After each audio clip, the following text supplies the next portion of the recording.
Before we get started, I wanted to lay a few ground rules to keep the space respectful, open, and focused on learning. Please note, everybody, that this class is designed for beginners, so everything will be explained in a clear and accessible way. Advanced questions are welcome, but I ask that we honor the pace of the room. They said nice to meet y'all.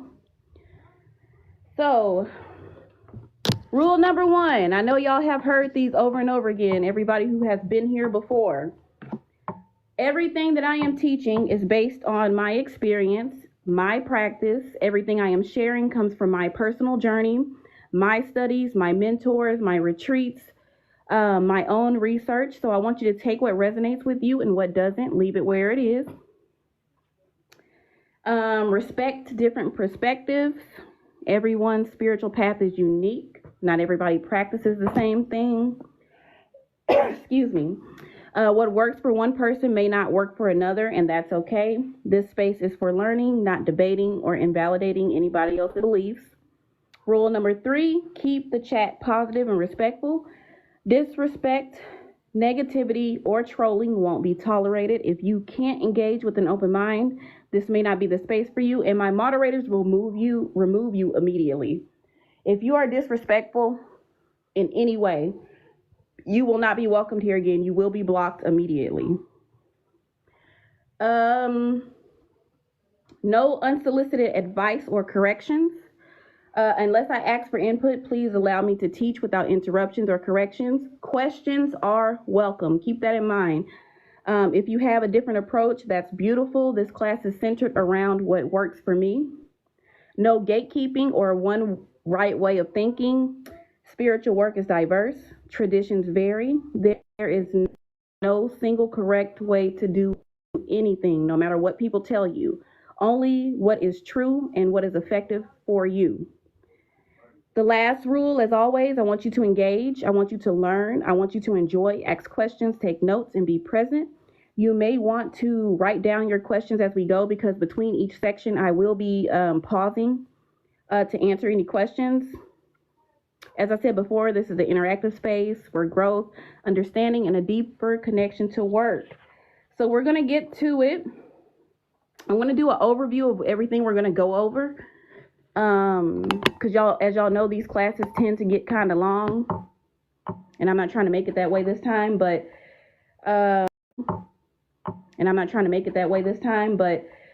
I feel like if you give her an overview, you'll know what's coming up, so you'll know if you want to stay or not. Let's see. Let me make sure put this on here.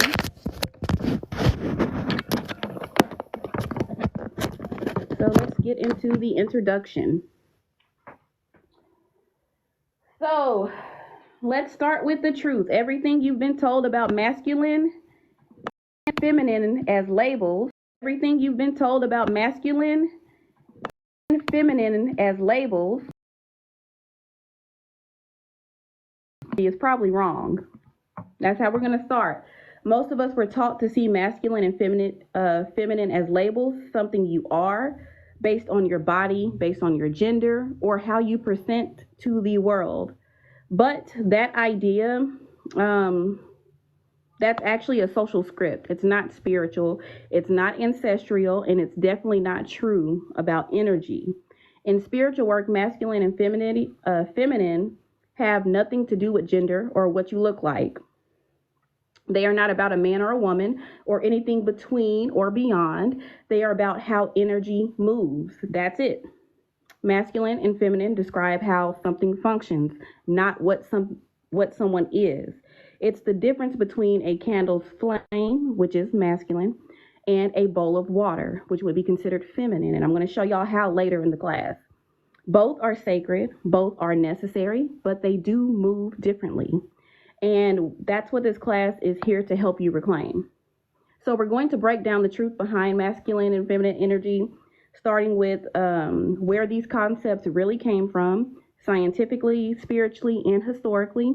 You'll learn how energy flows in different ways and how to work with those flows to manifest your intentions more powerfully and more precisely. Let me drink some tea. So, many people walk around feeling out of balance because they've been told to suppress one side of themselves. You always hear this when someone's talking to a man. They tell him, don't be too assertive. Don't be too emotional. Don't be strong. All of those too much messages are just a code for we don't understand energy. And when we don't understand energy, we misuse it, or worse, we disconnect from it. We misuse it, or worse, we disconnect from it. Everybody who is on my live, because I'm going to teach you the correct way to move with feminine and masculine energy in balance. So, in this class, I'm going to teach you how to recognize, honor, and activate both energies within yourself and your work. You're going to see how herbs, tools, rituals, even the way you set up your altar can be guided by energetic polarity. And if y'all know what the law of polarity is, that is everything has an opposite, and those opposites need each other in order to exist. So we're going to talk about what happens when you use a feminine candle for a healing bath or a masculine herb to cut a soul tie. And I'm going to show you how my formula, if y'all don't know what my formula is, it's up here. Let me know if the glare is too much in the background. I'll move the lighting. And I can zoom in a little bit so y'all can see that part. So, it is intention plus Ashe plus activation equals, nope, it's clear. Oh, I'm sorry. I don't think that message was for me. Equals work. It helps you move the energy with clarity and power. This is just going to organize your work for you. So here's why this matters. When you don't know what kind of energy a ritual needs, you're just throwing things together and hoping for results. But when you understand the energy, what it needs to do, how it needs to flow, you start working like a true spiritual scientist. You stop guessing, you start creating. This isn't about picking a side. It's about learning to use both sides in yourself consciously, respectfully, and purposefully. Because the truth is, you were born with both masculine and feminine energy for a reason. And every candle you light, every bath you take, every prayer you speak gets stronger when you know how you're using them. So whether you've been told to shrink your light as a woman or hide your softness as a man, whether you were made to feel too much or not enough, this class is for you. We are going to reclaim what's always been yours, the full sacred spectrum of your energetic power. Does anybody have any questions about anything I just said? I am going to go over everything, but I like to stop between each section to see if anybody needs it clarified.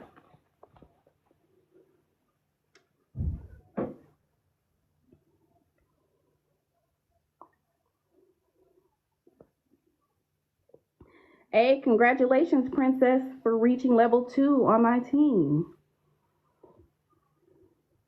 Okay. So what we're going to first start with is the foundations of energetic polarity. And then we're going to move into the colonial lie, how patriarchy destroyed and distorted these energies. So before we go any further, we need to get grounded in what we mean by energetic polarity. This might sound like some big fancy phrase, but I promise it's not complicated at all. Energetic polarity simply means that two forces, which I've already said, that are opposite but connected. Two energies that do two totally different things, but they need each other in order to work. You can't have one without the other, basically. So think of a battery. One end is positive, the other is negative. Alone, neither end does anything, but together they create power. That's what polarity is. That's what we're talking about when we say masculine and feminine energy together. Those two things cannot exist without each other. We're talking about, and this is inside of a human as well. We're talking about forces that create balance when they come together, not gender. I'm not talking about identity. I'm talking about the function of these two things. So science has always recognized this. In physics, you have a positive and a negative charge. In biology, you have active cells, you have receptive cells. You learn that in middle school. In magnetism, you have attraction and you have repulsion. Excuse me. Even your heartbeat has a push and a pull. Your heart contracts to send blood out and expands to let blood in. Without both motions, your body will not function. So spiritually, this shows up everywhere. So in Taoism, you've got yin and yang. Yin is soft, slow, inward. Yang is bright, fast, and outward. In African traditions, you have some deities that are gentle, dreamy, and hold space, while others are fiery, loud, and they shift things, but both are needed. Even in Christianity, don't report my live because I'm talking about Christianity. You see this in the balance between the Holy Spirit and God's commanding presence. It's not gendered, it's about how the energy expresses itself. So let me give you a sample metaphor. We're going to use fire and water. So fire burns, moves and changes things quickly. Hey. Water soothes, cleanses, holds memory. Fire without water destroys. Water without fire stagnates. But together they cleanse, they transform, they purify. Fire boils water to make steam. Water controls fire to keep it from getting out of hand. That is what polarity is. Excuse me. So when we say masculine energy, we're talking about fire. It's active, it pushes, it ignites. It's the energy that says, let's go. Let's get this done. And when we say feminine energy, we're talking about the water. It's receptive, it draws in, it shapes, it nurtures, and it's energy that says, let it come. So neither is better, neither is more spiritual.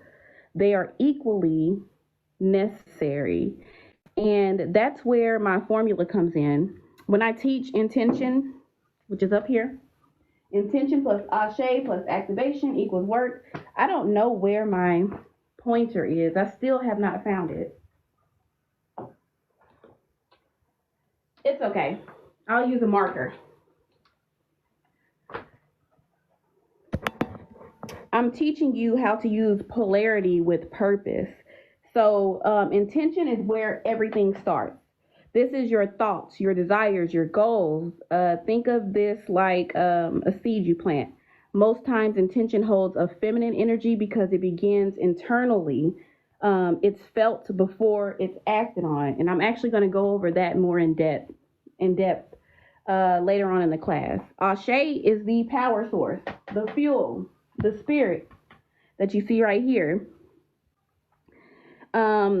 It's raw spiritual energy you call on from your ancestors, your own spirit guides, herbs, tools, things like that. Ashe itself is neutral.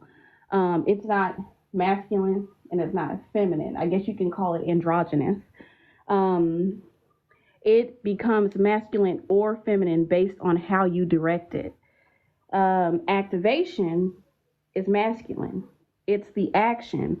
It's what you do to move the energy, lighting the candle, pouring the bath, throwing the bones, saying the prayer. Activation often carries masculine energy because it brings the work from a thought, because this is a thought, to an actual tangible creation. Does anybody have any questions about what I just said?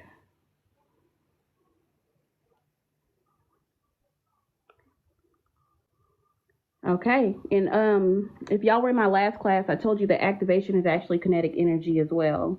For those of you who have a scientific mind, it's what moves things. It's when the energy that this creates becomes actual movement. So let's make it real. Say your goal is to attract love in your life. Your intention is to feel emotionally supported and loved, which is feminine. You choose black pepper, sulfur, or red candle. Oh, I'm sorry.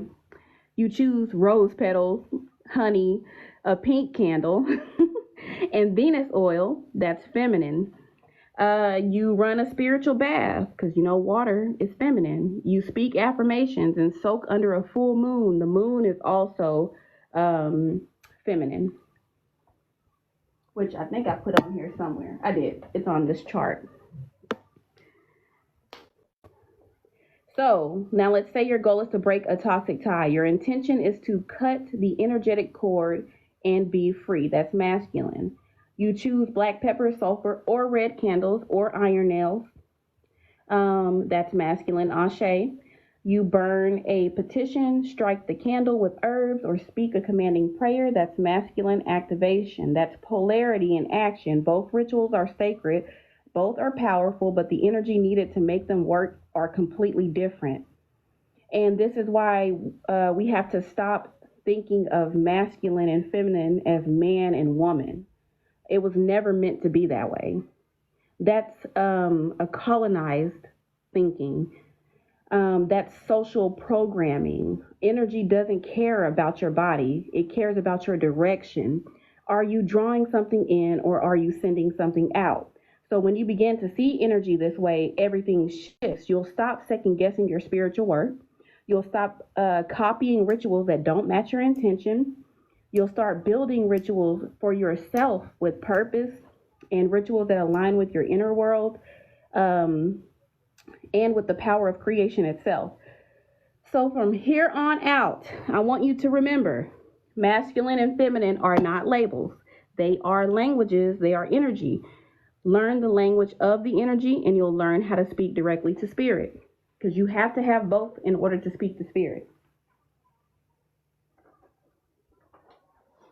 Any questions before I move on to the colonial lie and how patriarchy distorted sacred energy? This section might make a few people mad. Let me see. Make sure I didn't miss any questions while I was talking. Anybody have any questions? Okay, no questions so far.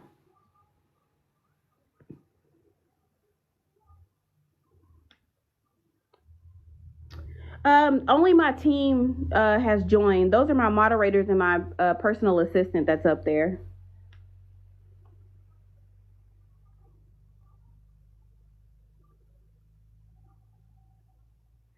Let me see. Okay, no questions. So we're going to move to how patriarchy distorted sacred energies. Oh, you do have a question. What's the question? And after this is over, I may let people come up so you can ask questions without having to type.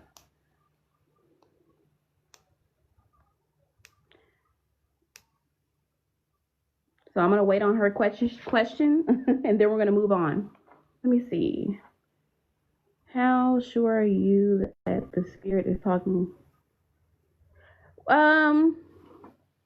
We're going to have to talk about that later. All of the questions have to be about what each section that I'm going over.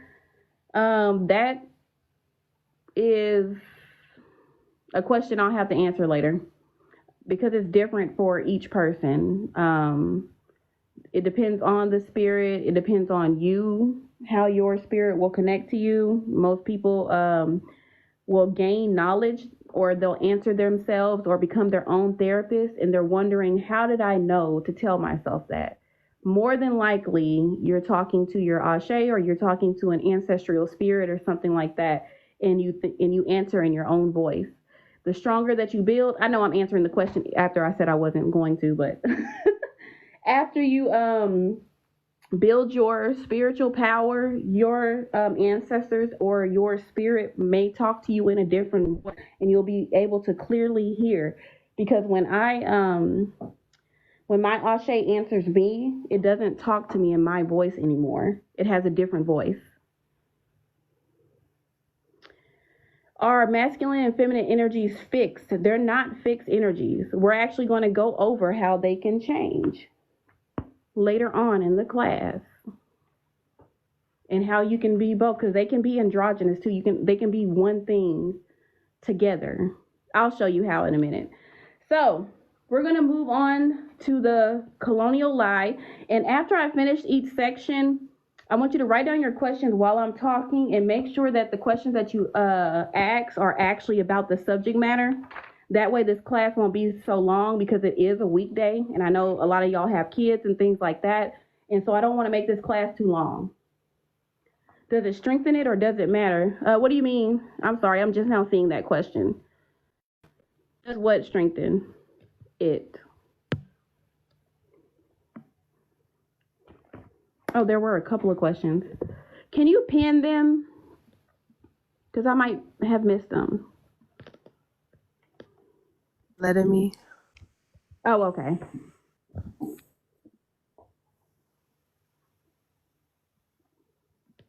So Green on the left of the screen say under feminine. I don't know if you caught that one. Oh. Under feminine. Oh, are you talking about over here? Yeah. We're going to get to that later. That's another part of the class. Sorry, for everybody who has been here, who is new here. What do you mean by dominant element? You don't have a dominant element. They're all equal.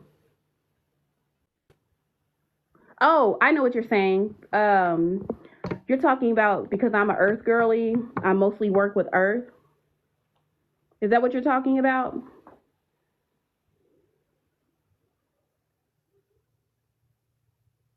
Oh, okay. So let me go back to your question so I can remember. Does it strengthen it or does it matter? The element that you work with the most is always going to be the strongest. Just like the water, people who work with water a lot, they'll be stronger with it. Their work will work faster with it. So it depends on, and some people work with all 5 elements equally. Oh, you're talking about these words. I'm so sorry. So if you don't know what microcosm is, this is the actual practitioner. This is the universe that exists within yourself. Spirit is your ego spirit. When I talk about your Ashe, that is the spirit that is inside of your body right now, your soul.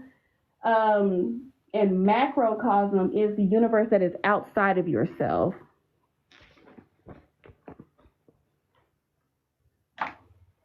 So let's move on, because I know I don't want y'all to be up too late. I know it's a weekday. So how patriarchy distorted sacred energies. To really reclaim the truth about energy, we have to talk about what broke it in the first place.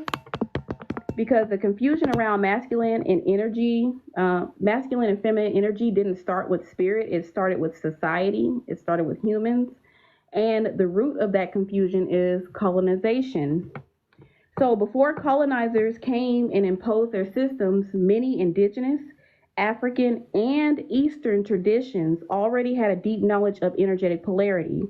They understood that masculine and feminine were not roles, that they were rhythm, they were energy. There were not rules, but relationships between forces. In these traditions, energy was fluid, it was sacred, and alive in all things. In the Yoruba tradition, for example, I am not an initiate, but these are just examples. Many of the Orisha are not strictly male or female. They have both energies within inside of themselves.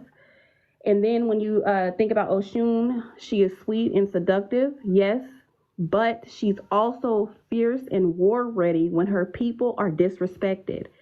And same with Shango. He is powerful and thunderous, but he also dances, sings, and wears beautiful beads. In Native tradition, and in African tradition, two-spirited people. If you don't know what a two-spirited people is, if you see an androgynous man or an androgynous woman, that is what a two-spirited person is. But still a woman, yes. Oh, okay. Is it Obatala? Is that how you say that? So, two spirited people are people who not only present, but also are very, very well balanced in masculine and feminine energy. These are the people that you don't know if they're gay or straight. You never know. So, those are androgynous people. So, now that you know who two spirited people are, those people used to be in Native and in African traditions seen as the healers, seen as the visionaries. They were seen as the gatekeepers. They weren't erased and they weren't shamed like we do in our society today. They were actually honored back in the day.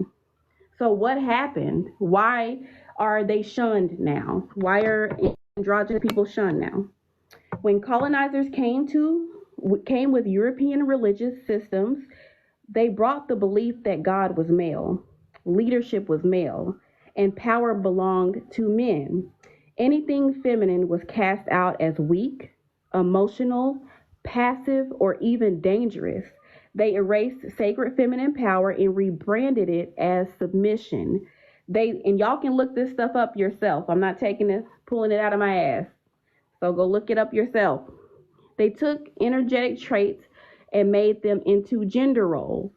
There never used to be gender roles until Europeans brought their religion to indigenous people of multiple different continents, not just Africa.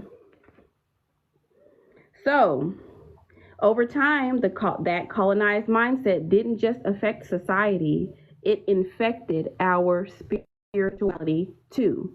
So suddenly, if you were intuitive, emotional, or gentle, you were seen as less than. If you were a woman, you were seen as less than. If you were assertive, loud, or dominant, and you are a woman, you are seen as too much unless you are a man.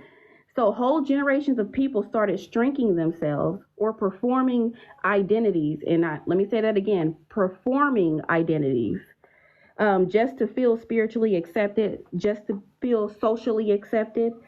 And accepted, just to feel socially accepted. And that Oh, okay.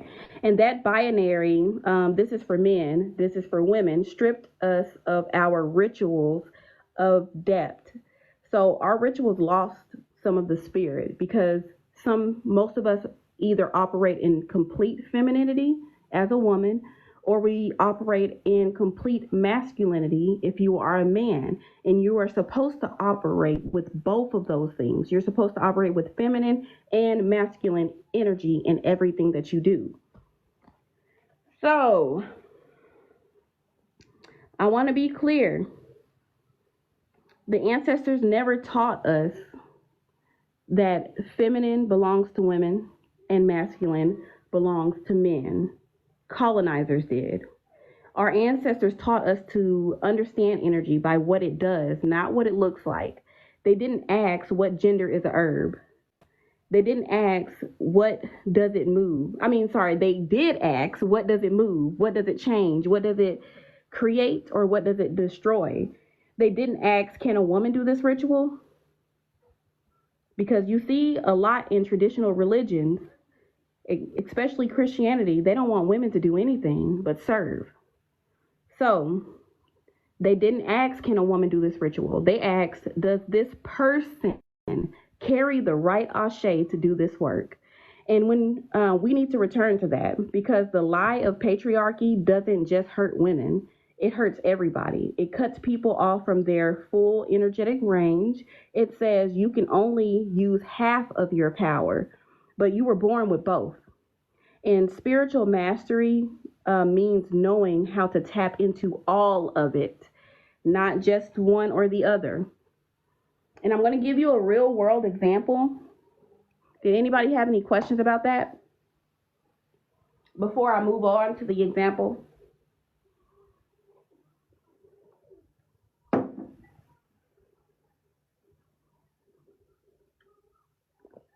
Nope.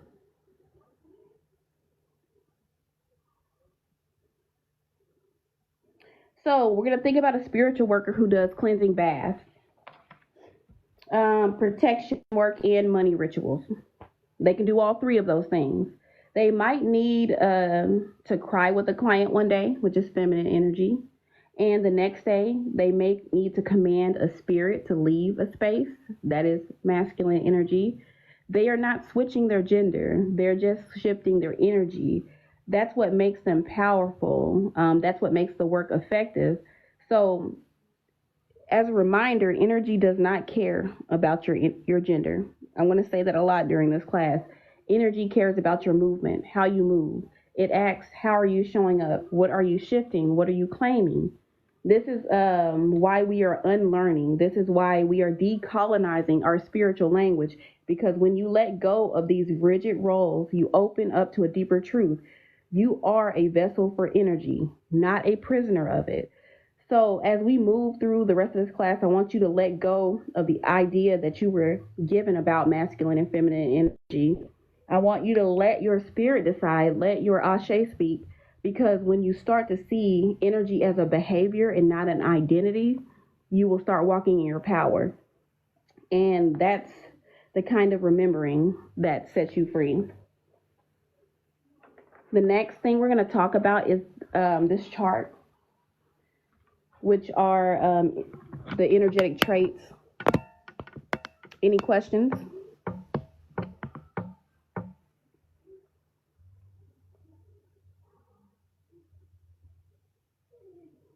And when I talk about energetic traits, I'm talking about like if you raise your voice to set a boundary, that's masculine energy.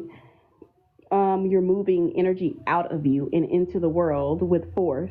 And when you sit quietly and listen before you respond, and really listen deeply to your intuition, that is feminine energy. That's holding space, pulling energy inward to process. In your spiritual work, you'll start noticing these traits everywhere after you finish this class. If you stay on here to finish the class, you'll start noticing these traits. And once you recognize them, you'll be able to work with them intentionally. And that's where your power will sharpen. So when I say get to the elemental flow, did I skip motion? I don't even think I put motion on here. I didn't. I didn't put motion on here, but motion is the direction that the energy flows. So masculine energy goes out. It's very, very active. Feminine energy goes in and is very receptive. Elemental flow, which is what element is used to flow, to make this energy move, so make it activate. Make sure I don't have any questions. Okay. So fire and air represents masculine energy because it's quick, sharp, and expansive. This is when you think about candles, smoke, incense, sun rituals. However, with feminine energy, it's water and earth because it's cool, it's steady, it's grounding. When you think about, lost my train of thought. Oh, when you think about rituals and things like that with feminine, that's when you think about like spiritual baths, when group workers be making herbal teas, like for the physical body, moon work, when you do things at night under a full moon, burying things into the earth, that is like feminine energy. So when you move to symbolism, the sword is a classic symbol of masculine energy, not just swords, knives, things like that. Anything that can cut is symbolism of masculine energy because it protects, it declares, and I'm going to show y'all an example of this later. And then the chalice, which is like a cup, is feminine. It receives, it holds water, nourishes. These images aren't really random. They just teach you how the energy behaves. That's what the symbolism does. The intention style, and that's this right here, the why. Masculine energy is assertive and direct. It says, I command this to happen. Feminine energy says, I allow this to happen. It's intuitive and it's reflective. One pushes the door open. This one pushes the door open, and the other one waits. And then we get to the Ashe expression, which is the fuel, the spirit, what's inside of you. Masculine Ashe says, go now, and feminine Ashe says, come to me. So if you are doing protection work or you need fast results, and I say this all of the time, the best way to get fast results in a ritual, like you need some quick money that really ain't gonna last, but you need it right now, you will use masculine energy. You will use a candle. You will use fire because you can get it quick. That's masculine. But if you're doing attraction or healing work, something that is slow and steady, that's when you use feminine energy. And keep in mind, I want to show y'all how to do all of this. I want to show y'all how to build rituals and give y'all examples too. So then you move to the activation form. This is the kinetic energy. This is how you make this stuff move. Masculine activation is the strike of a match, lighting the candle, breaking chains for those of you who do that type of work, burning the paper, the petition. Feminine activation is soaking herbs in water to create spiritual baths, folding the petition, the quiet rocking while you hum in prayer. That represents feminine. So now here's the most important part you need to remember. You are both. You use both. You need both. This chart is not a box. It's not a tool. These traits don't exist to limit you. They exist to help you match the right energy to the right work. Think of them like ingredients in your spiritual recipe. If you want to cleanse something harshly, you might want to use cayenne pepper, and that's when you trying to get rid of somebody. That's what it means by cleanse something harshly. If you want to soothe your heart, you might want to use lavender or roses. Both are powerful, but only one is right for that moment. You're not becoming more masculine or more feminine when you use these energies. You're becoming more intentional. You become more precise, more focused, rooted in your knowing. That's what mastery looks like. So as we move on to the next section and begin to layer these, I want to layer these for you to show you how you can use both. I'm going to show you with my formula as well. You'll start to see how everything comes together. Did anybody have any questions?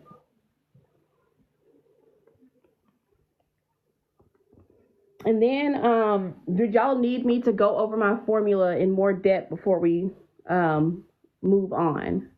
Because if not, I can skip that section. I did put it in the middle, just in case somebody did not come to one of my lives before.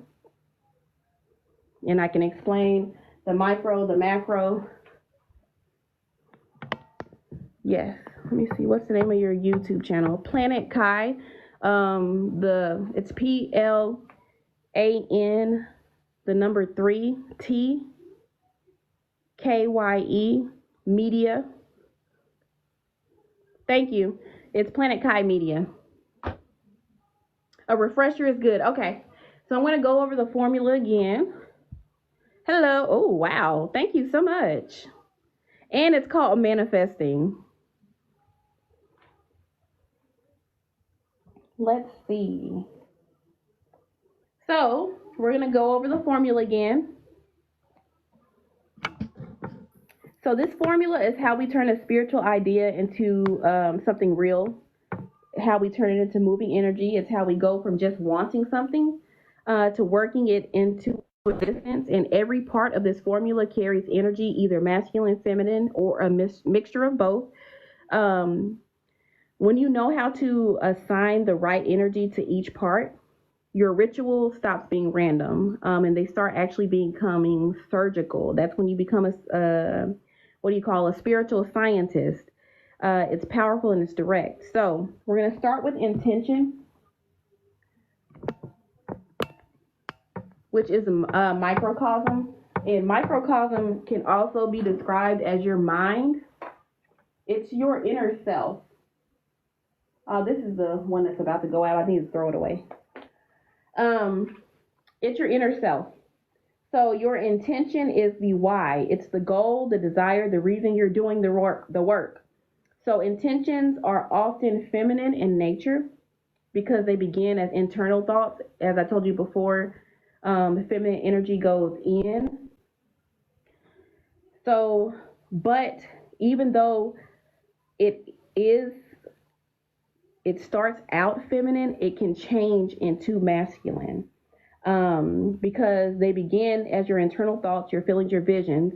They are what you feel and what you want. However, if what you want is assertive or direct, that's when it turns into masculine energy. It's what you're inviting into your space. So let me see. I'm going to give you an example. So let's say your intention starts out feminine and stays feminine. So if your intention is to attract a peaceful relationship, you are holding a feminine intention. It's inward, it's emotional, it's magnetic, you're bringing it in. But if your intention is to break a toxic tie and move on, that's a masculine intention because you have to get active. It's outward, it's cutting something. So when you speak your intention out loud or you write it in your journal, you want to ask yourself, is this something I'm calling in or is it something I'm pushing away? And that answer tells you what kind of energy you're going to work with from the very, very beginning. The Ashe, this is your spirit, this is your power. And in Hoodoo and other African African diasporic belief systems and African traditional religions, Ashe is the same thing as your spirit, and we believe that if you know what animism is, it's the belief that everything has a soul, everything has an Ashe, everything has a spiritual energy. If you are a scientist, you will say everything has motion, like this board. Even though we can't see it because I'm not vibrating at the same frequency as this board, it's still vibrating. We just can't tell that it's vibrating because it's in a different frequency than us. That is what Ashe is. And in my formula, I'm talking about inner Ashe, which is your spirit, as well as the spirit that is in all things. So Ashe is a spiritual charge. It's the energy source that you pull from. It can be your ancestors. It can be your personal spirit. It can be your tools. It can be your herbs. It can be your oils. It can be your prayers. Ashe is neutral until you give it a direction. That's where the energy traits come in. So if your work is meant to heal, calm, attract, or nurture, then you want to pull Ashe from feminine ingredients like herbs, roses, lavender, chamomile, yarrow. Tools you'll use for feminine work is bowls, honey jars, water, like spiritual baths. Colors you might use are pink, white, silver, pastel blue. Deities or spirits that are receptive to mothering or soothing or nurturing type of energy. And if your work is meant to break, banish, ignite, or protect. Protection is also masculine. I don't think I mentioned that earlier. That Ashe needs to come from some masculine sources like cayenne pepper, ginger, black pepper, sulfur, tools like knives, scissors, iron nails, a flame, colors like red, black, gold, orange, or spirits that are of warriors, enforcers, or fire-based deities. And you should carry your Ashe matters just as much as as what you intend, because once you activate it, that's where the work starts to begin with the Ashe. So the intention is the thought, the why, the what I want, and the Ashe is what activates it. That's where it starts to become actual energy. The activation is when you turn that energy into movement, kinetic energy. So, activation, I already said it, but it's kinetic energy. If you are a scientist, that's what you would call it. It's the movement. It's the macrocosm. It's the outer universe. This is the part where you do something. You light a candle. You stir a pot. You pour the water. You speak the prayer. Activation is about motion. It turns your energy from a thought, from a source, into an actual force. So masculine activation is like burning the petition, striking the candle, clapping your hands, dancing, stomping your feet, commanding your voice, like leave my space. If you ever had to command something to leave your home. Feminine activation is pouring oil, water, libations, things like that. Folding a paper and placing it under your pillow for those of you who do dream work. Singing softly to your altar, crying, journaling, or whispering to your spirit, I am open, I receive, talking to yourself, basically. Some workings use both, and I'm going to go over that. Did anybody have any examples? Any questions before I move to the examples? Oh, hold on, it's making me do that puzzle thing again. Oh, this one's different. They done upgraded their puzzle.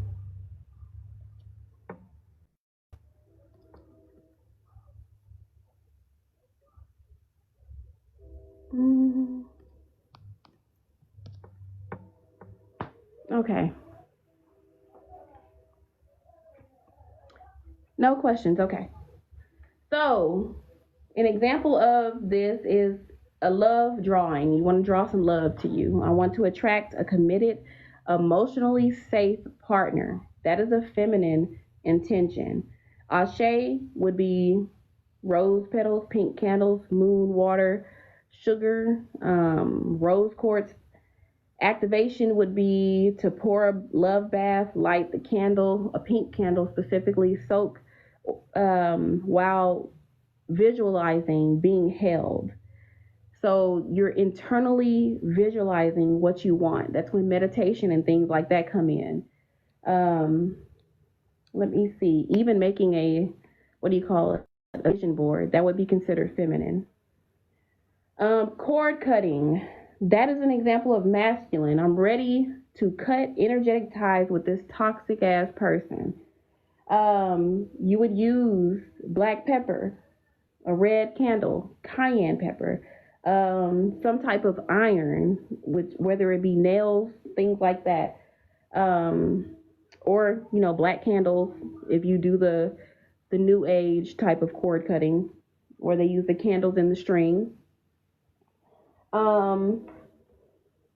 Burning a petition, speaking or releasing a prayer, sweeping ashes away. That would be masculine.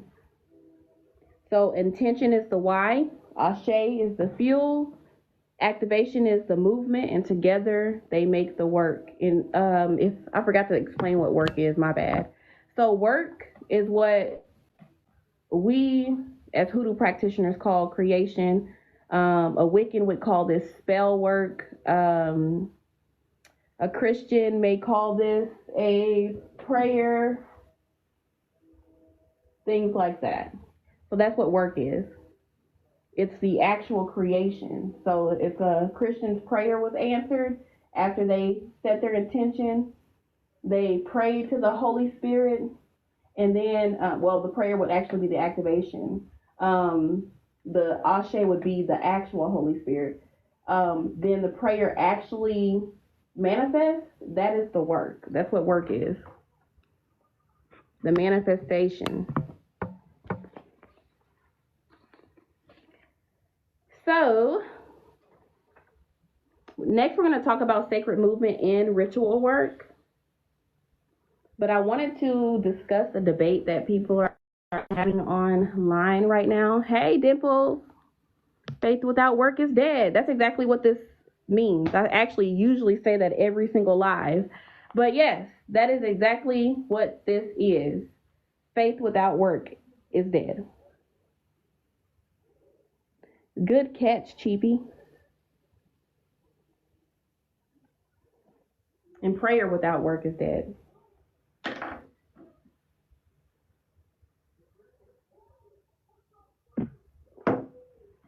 So I want to start, before we move into ritual work.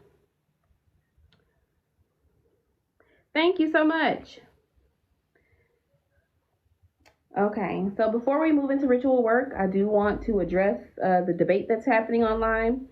It's a growing conversation, not only on TikTok, but I have seen it in several spiritual Facebook groups and other different platforms. I haven't seen it on Instagram, but I barely be on there. But people are basically arguing over whether or not spiritual tools are really needed. Some people are claiming that if you truly have power, y'all see did y'all see the, there we go. If you truly have power, you don't need candles, herbs, or altars. That if you are advanced, you should be able to just speak something into existence and be done with it. But here's the truth. You do not need tools to be powerful. That is true. You can speak things into existence. However, not everybody is on that level yet. But using tools does not make you less powerful. I want to get that straight. You are not less powerful if you don't use tools. Because I told y'all before that if I think about something, somebody will bring it to me. Like I think about ice cream. I tell this story all the time. This literally happened. I had forgot to get some ice cream when I was in Walmart, and I really, really wanted some. And I was just thinking about how much I wanted that ice cream, and I ran into one of my clients. She was actually about to go back in the store because she had grabbed the wrong ice cream. And keep in mind, it was my favorite ice cream, Talente, the Southern Butter Pecan one. She was like, I got the wrong one. He said he wanted the salted caramel or something like that. And she was like, do you want this one? I'm just going to go get another one. But it was so crazy that I was telling her I had forgot ice cream and she got the wrong one. And I got the ice cream. I didn't have to go back in Walmart. I didn't have to spend any more money. So yes, you can manifest things with your thoughts. However, like I told y'all before in a previous class, you have the power within yourself. However, all of this other stuff, elements, earth, water, fire, ether, well, ether is you. All of that stuff, those are tools, that God-given tools that amplify your energy. It amplifies what you already have in yourself. They help you focus it, especially if you are a beginner. Tools help you focus. It helps you shape your work. It helps you ground your work, especially when you are still learning how to direct your inner Ashe. So let me see. I missed a comment, I think. And for some people, it is the ritual they enjoy. Exactly. Even though I don't use tools, I like to. I agree, Kelly. And good to see you, even though I haven't seen you in a long time. Good to see you in the live. So, where was I? Oh, yeah. So, if you are a beginner, you're not going to know how to do that. So, I do not want y'all to pay attention to what these advanced practitioners, and some of them not even advanced, they're just popular, and people take their word as absolute truth because they're popular. I do not want y'all to take what they say and let it discourage you. Real spiritual teachers and real spiritual leaders will never speak down on what another person is doing because they used to be in that place before as well. I used to not know shit, but now I'm teaching. So I don't want y'all to be discouraged when you hear people say that, because I see it everywhere now. That's all people are talking about. So tools, especially natural tools that are God-given, like crystals, earth, things like that, the elements, those were given to us by the divine, by nature, by earth herself. Fire, water, metal, plants, these are sacred technologies. You got to do what works for you. Exactly. You got to do what works for you. I avoid people who speak. Yes, so do I. I avoid people like that too. And that's why a lot of spiritual people don't hang with other spiritual people. We tend to stay to ourselves. How can I use more earth elements? You should have came to my elemental class. That elemental class will be uploaded on Patreon. So if you did miss any of my other ones, I actually did a whole entire elemental class where I told you exactly how to use earth elements, how to use all of the elements actually. So I'm going to try to keep the questions to what we're talking about now, but if you DM me, I can send you the section where I talked about earth. So no. Oh, well, never mind. I have your number because you're in my system.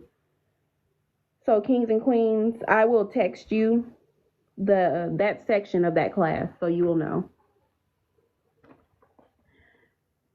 So let me see. Okay, I said fire, water, metal, plants. These are sacred technologies. That's where I ended. They existed long before colonization, long before ego, and long before the internet decided to debate about them.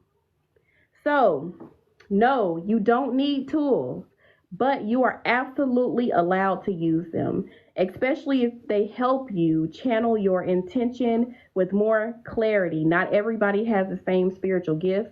It does not mean that I am more powerful than you. Just because I know more than you doesn't mean I'm more knowledgeable than you. You might access your ancestral DNA and you end up knowing more than I do.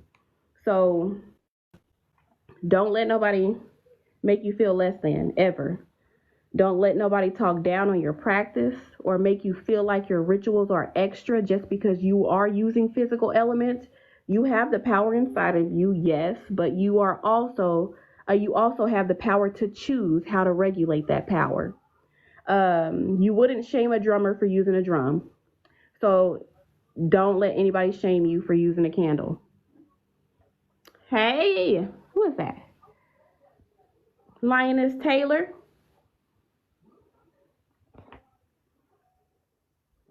I just see your screen name. What's your real name? Because you said Kai, so you have to know me in real life. Let me see. So now that we've cleared that up, let's talk about direction. Because whether you use tools or not, energy still moves. And your job as a spiritual worker is to guide that movement with intention.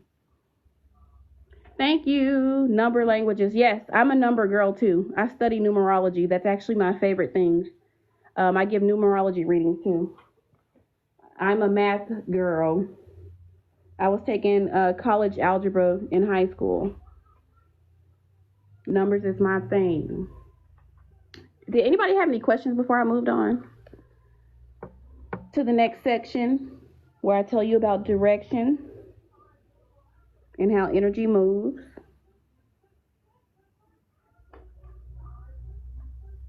Okay. Everything in creation moves. Energy is always going somewhere, flowing in or flowing out. That's where masculine and feminine energy show up again.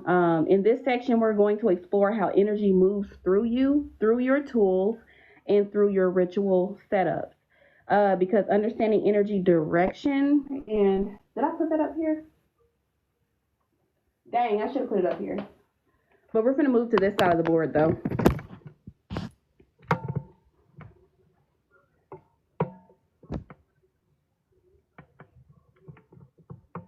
So y'all can see it, because I had to write that so little. Let me try to, there we go. Okay.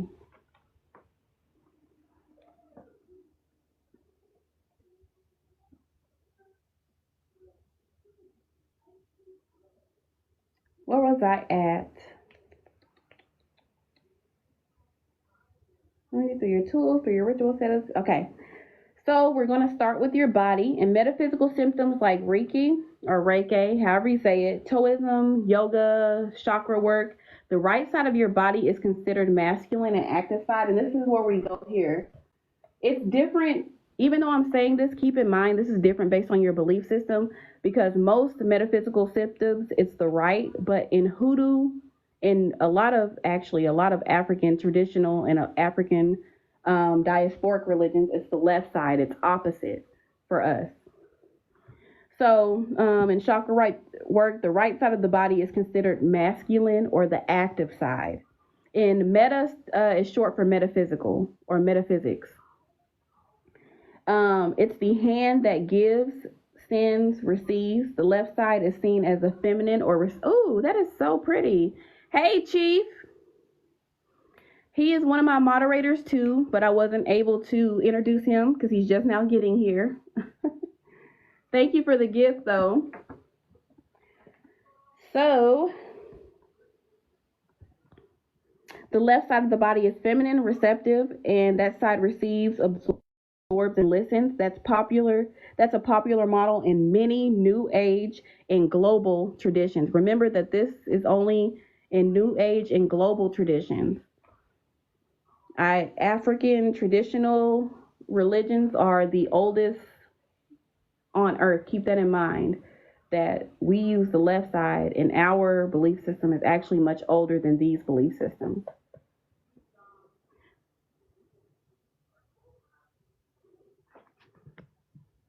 Dang, why'd y'all get muted? Did I miss something?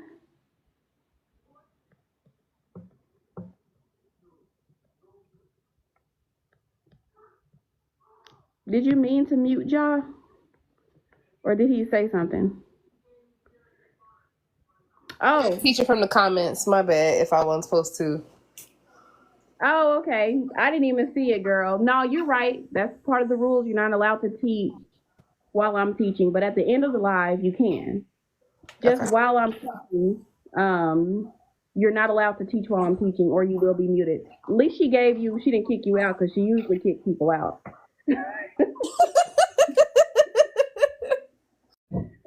Okay. So I'm going to repeat, because somebody needed me to repeat. So in Taoism, in Eastern belief systems and New Age metaphysical belief systems, the right side is considered masculine. However, in African traditional and African diasporic religions, we view the left side as masculine. We view the opposite. And I wanted everybody to keep in mind that our belief system is much older than these belief systems.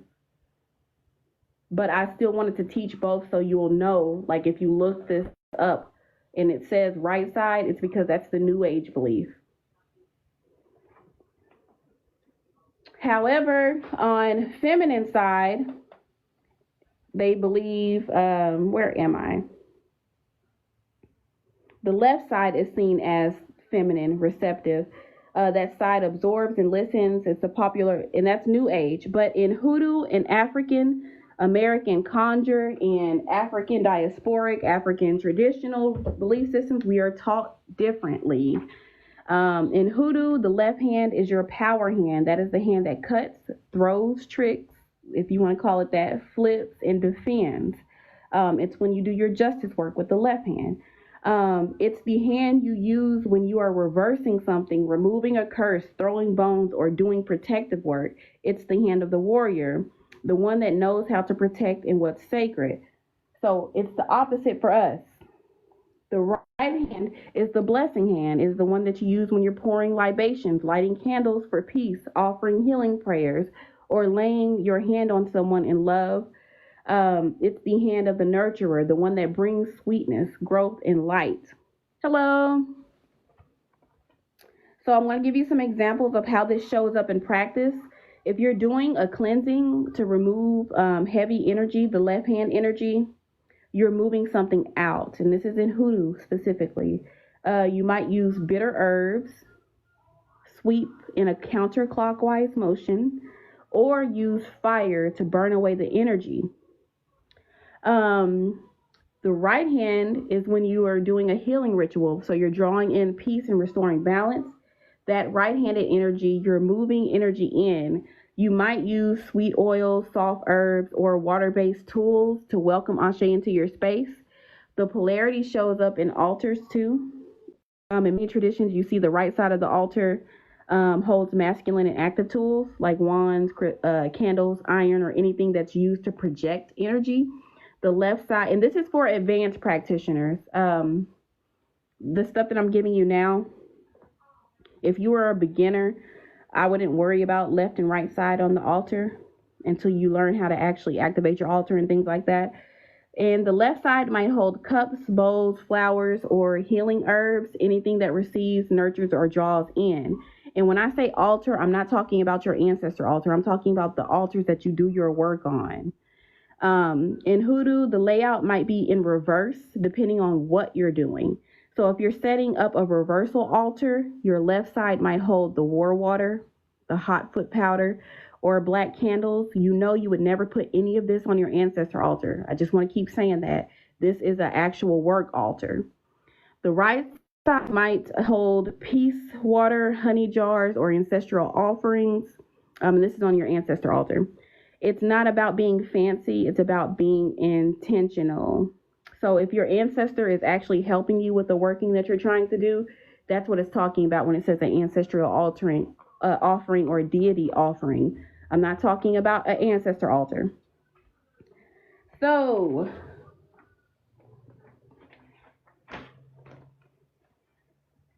went over all of that. I also want to say that a lot of people hear left-handed path or left-handed work when talking about someone who practices in the African diasporic section, and they think about it being evil. Let me see. I'm not sure because I am a Hoodoo practitioner, so I do not work with Legba. If I were you, I would ask somebody who practices Haitian Voodoo or New Orleans Voodoo, one of them.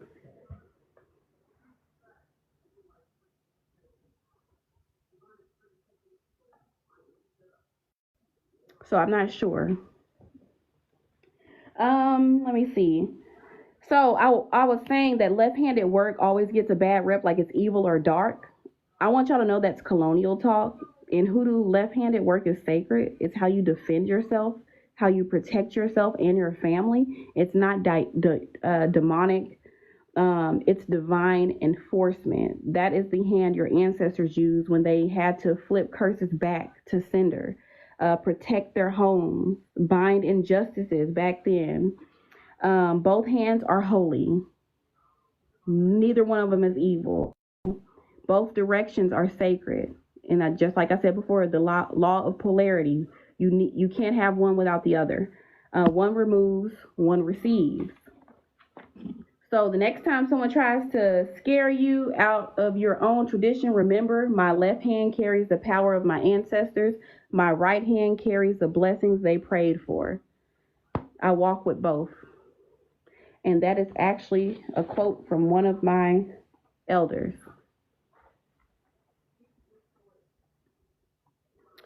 So next, we're going to get into practical application, rituals, tools, and polarity in action. This is where I show you how to implement all of this into a ritual. Oh, you're stating the acting. And I wouldn't be able to answer. No, and you don't have to apologize either. All questions are good questions to me. There's no wrong question.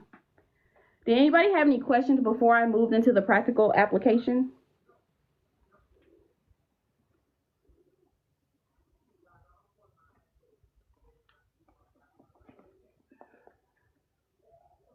What's your question?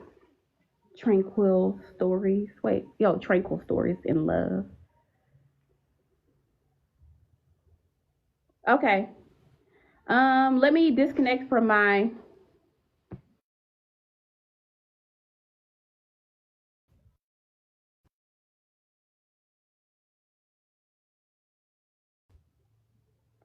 Is it still glitchy? Let me know if it's still glitchy, and then I'm going to ask you in Hoodoo what's the best way to clear energy from your altar. It depends on the Hoodoo practitioner. You can use sound, bells, sound bowls. I have both. I use both bells, sound bowls. You can use smoke. A lot of them use cigar smoke.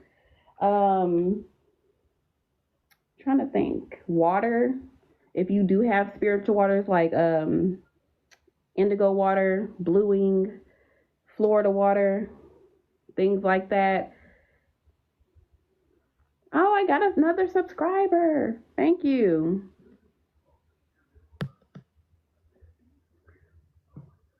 So, how soon can I share my practice with your daughter?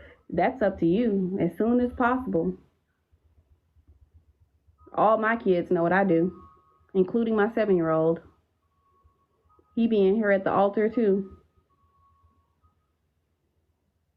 Okay, good.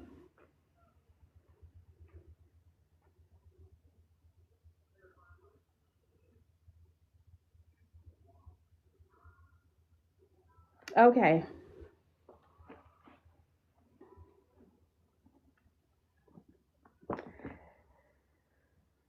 Thank you for the gifts, y'all. Okay, we're going to move to the practical application. So now that we've covered the flow of energy and the role of polarity and how direction plays out in our hands on our altar, it's time to bring all that knowledge into real spiritual work. Thank you. Oh, wow. Well, welcome. It's not glitching anymore? Okay, cool. I turned my Wi-Fi off. It is so crazy to me that my data is faster than my Wi-Fi, and both of them are AT&T. Thank you so much. Hey, Royalty. Okay. So, practical applications. My bad, I'm getting sidetracked. This is the part of the class where it all starts to click together. I'm pulling everything together.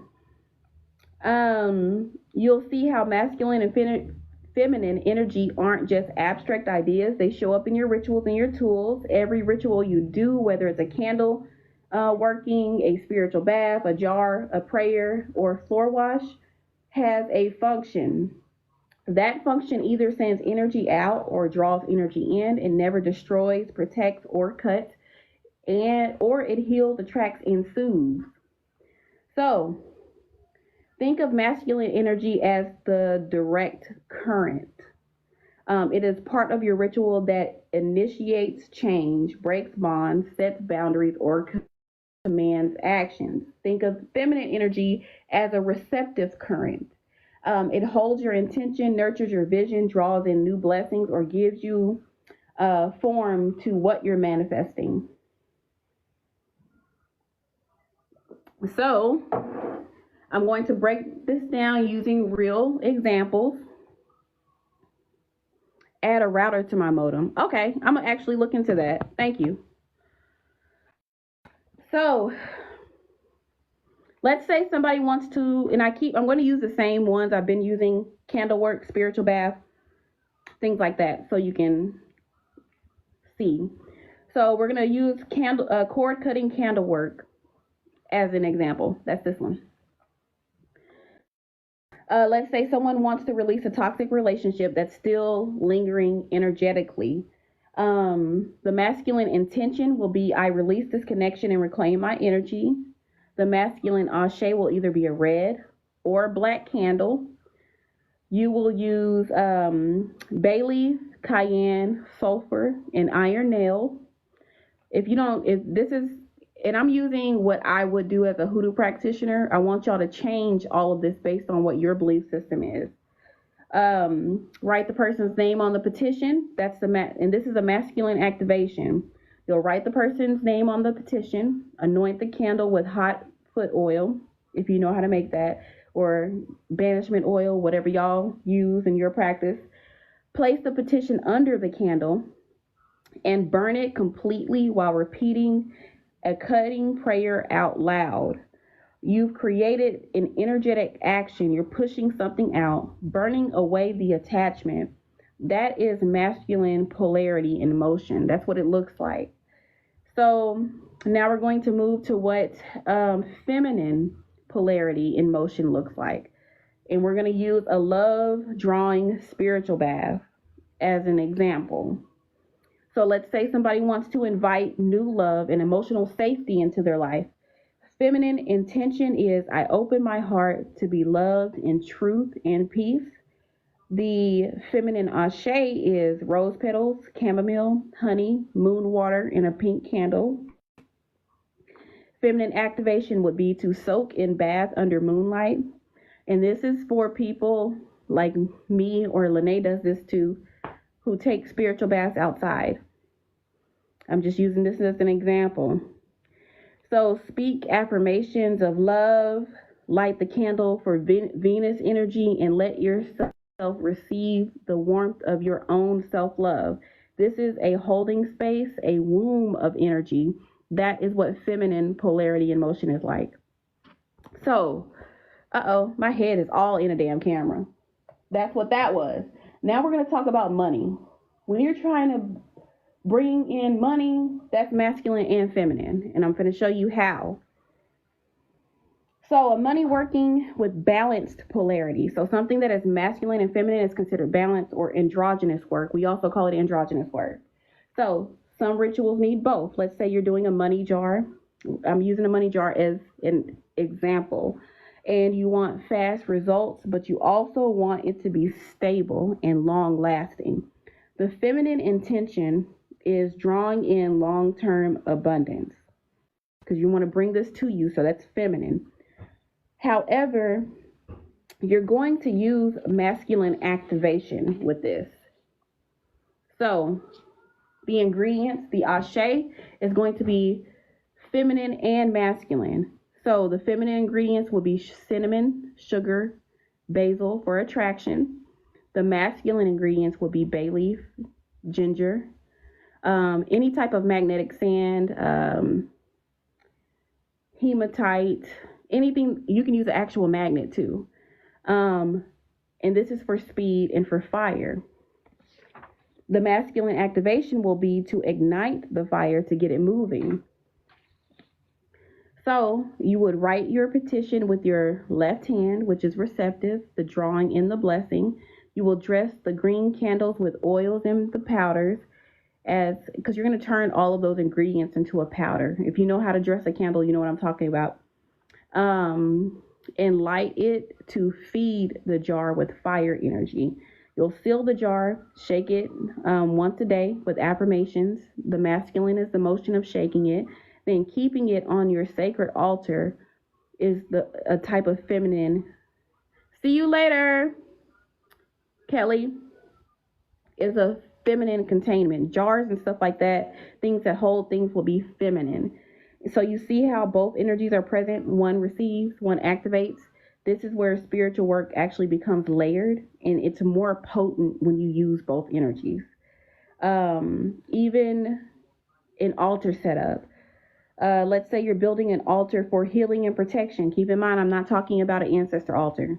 The left side would be for place fiery protective tools like your black candle, red brick dust, iron, Florida water, things like that. The right side is where you would add your sweeteners, your healing herbs, white or blue candles, things like that. You will balance the table out by using both sides. So let me see. So before you do any ritual work, you're going to ask 3 questions, which I was supposed to write right here, but I ran out of time. The 3 questions are: what do I want this energy to do? That's the intention. What elements, tools, or ashe match that direction, which is ashe? And how do I move that energy into the world? I'm going to write it down for y'all so y'all can, for those of you who take notes,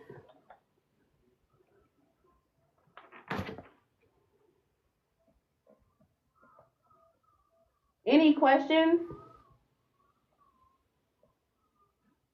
I don't know, I did lowercase.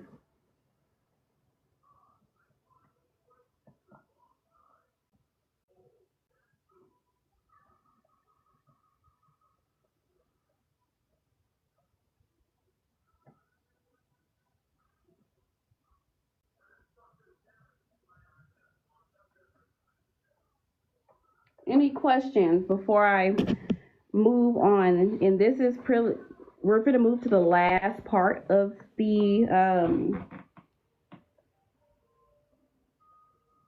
class.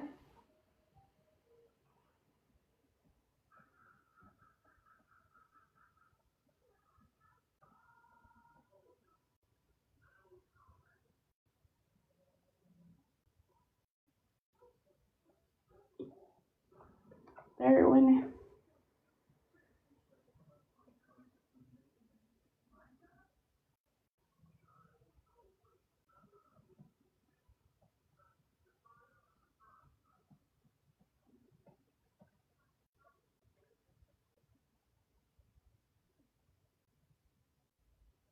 Those are the 3 questions that you're going to ask yourself. So, I told you earlier that people usually may call this androgynous working, which is blending the masculine and the feminine energy into one ritual. People like to ask, can I use both masculine and feminine energy in the same working? That answer is not only can you should when the work calls for it. Some rituals require both energies, like I showed you with the money. That's called an androgynous working, when you blend outward force with inner magnetism, when you command and receive in the same breath. Think of it like planting a seed, which is feminine, and then striking the match to warm the soil, which is masculine. That is what real alchemy looks like. Hey, boo. How you doing? Yes, Patreon. I'm sorry. Did somebody ask something? Restate the questions with examples again. Which questions? You talking about these? These are the 3 questions that you ask. I didn't give any examples. I was just telling you that it's the intention. This is what the Ashe is, and that's what activation is. And if you need me to zoom in so you can see them, let me know.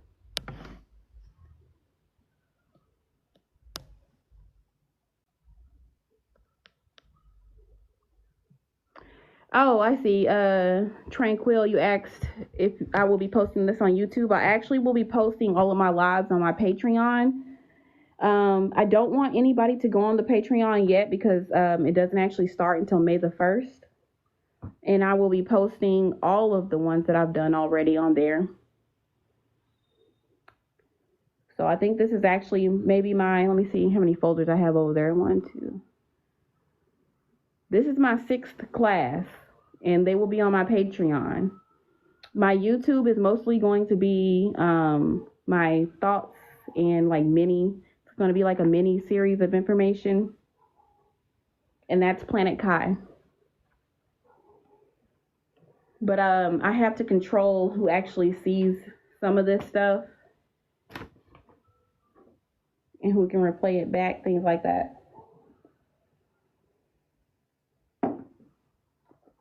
So, where were we?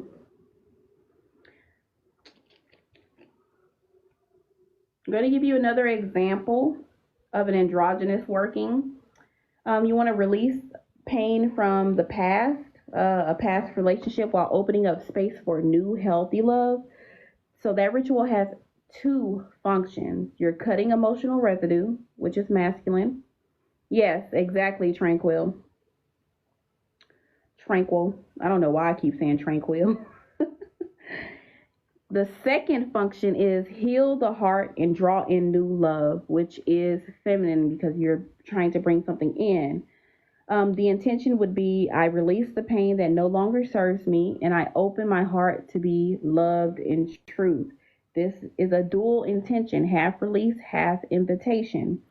So masculine ingredients would be red candle for fire and action, ginger to ignite and break up stagnant energy, a small knife, a pen, anything iron if you are a hoodoo practitioner.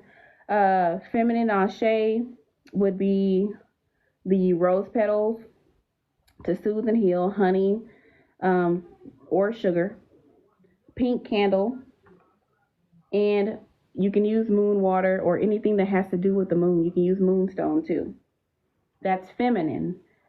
The activation, how you move the energy, you will begin by writing the petition, folding it in 2 directions. One fold away from you to release, and then you will fold it towards you to receive.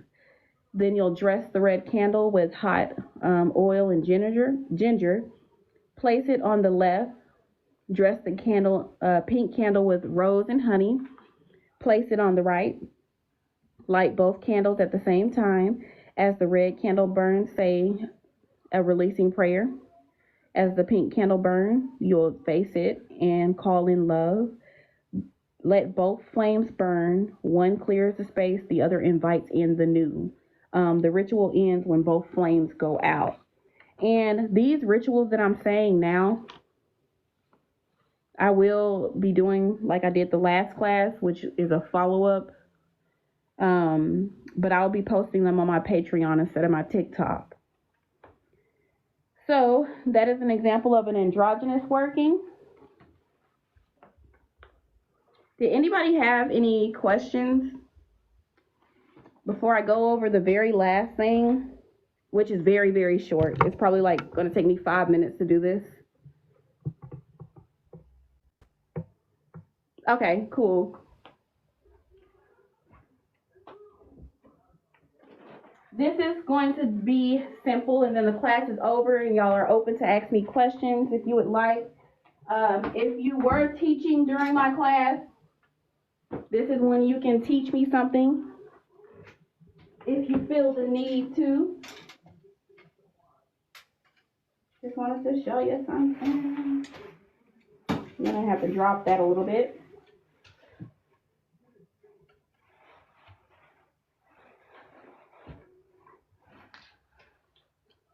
Get off of there. No questions? Okay.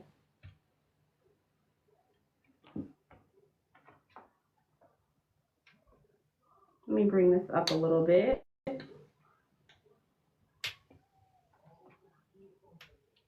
I don't know why the hell I didn't make sure I was on the other side before I did this. Now I'm gonna have to walk all the way around the room to come back over here.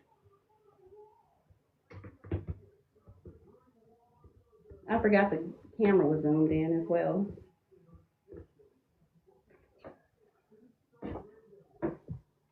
I might not have to walk around. Let's see if I don't knock anything off my desk doing this.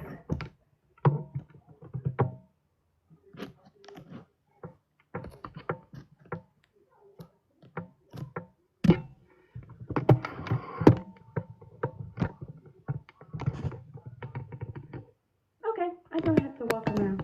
Yay. Oh, yes, I do, because my paper's on the other side. Fuck. Okay, give me a minute.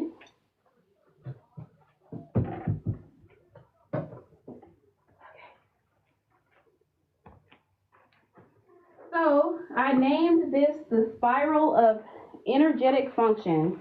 And this is not leveled, but you can see it good, can't you?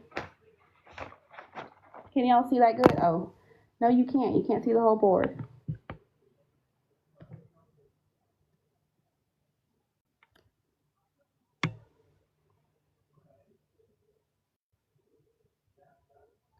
Yes, get back into it. Thank you so much. Okay. Thank you. Is it Ermi? Did I say that right? So now that we talked through masculine and feminine energies and how they move and how they show up in rituals, this is just something you can screenshot this if you want to show you the energetic functions. It's basically a visualization of what I just told you.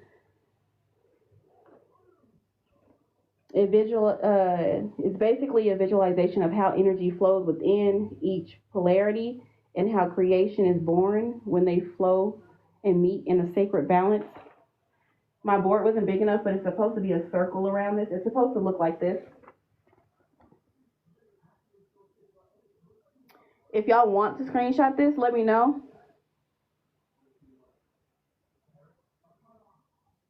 Uh-oh, am I holding this right? Hold on. Let me hold it with two hands so you can save it. It's so, okay. There we go. 1, 2, 3. Gotcha. Cool. So, what does this mean spiritually? This visual is more than just a diagram. It's a map of how you function as a spiritual worker. The left spiral shows feminine energy inside of you, the part that feels, dreams, that creates a sacred space and holds intention like a womb. This is the inner knowing, the intuitive pull, the magnetic current. You see it's going inward, and that one is going outward. So the right spiral shows masculine energy, the part that pushes forward, speaks with authority, breaks barriers, and activates the intention into motion. This is the sacred fire, the command, the forward leap. And when these two meet, that's where the magic happens. That's where creation happens right here. And manifestation as well. Receiving plus doing equals manifestation. You can't have a flame without something to hold it. You can't build a home without a vision to shape it. Creation isn't just action. It isn't just dreaming. It's both. It's the spiral of your softness wrapping around the spark of your strength. And that union is the definition of power. This diagram will help you understand every ritual that you build, every candle that you dress, every prayer you speak is part of this spiral, part of sacred balance. It also is a reminder that polarity is not separate, it's completion. It's not either or, like they try to make us think that you have to be feminine or you have to be masculine. It's and, so feminine and masculine. It's how we remember that healing can be fierce and justice can be soft. That you can be powerful and gentle, protective and receptive all at once. This is why we reclaim the full spectrum of energy. Not just know it, but to live it.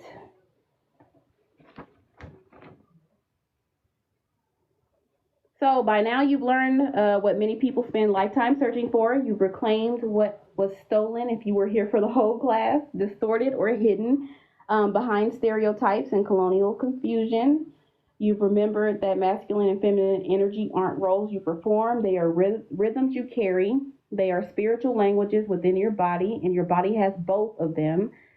And most importantly, you learn that you are neither, either, or you. I just said that. You are both. You are the command and the invitation. You are the fire and you are the water. You are either, or you. I just said that. You are both. You are the command and the invitation. You are the fire and you are the water. You are the one who cuts the cords and you are the one who receives love. And every time you recognize which energy is needed and you respond with intention, that is when you become a master at your craft. Your rituals will evolve. Sometimes you'll be called to rise and break chains that no longer serve you. Other times you will be called to be soft when spirit leads you. There is no shame in either path. There is no hierarchy between softness and strength. In truth, they were never separate to begin with. We were just taught that. And that's what true spiritual advancement looks like. Not just knowing what energy is, but knowing when to use it and why and how. Knowing when to lean into your softness and when to step into your fire. Knowing how to anoint with tenderness and how to pray with authority. That is balance. That is power. So take this class, this diagram, my formula, and shape the way you move. Let it guide you the way you build your altar, speak your affirmations. If this, I do want to say that if you are called to, nothing that I am teaching is absolute truth. I say that all the time. Take what resonates with you, leave what doesn't. Just know that you are not too much, you're not too soft, you're not too strong. You are exactly what your work requires when you show up fully. This is your inheritance, this is your knowing, this is your power, balanced, sacred, and beautifully yours. And that's the end of the class.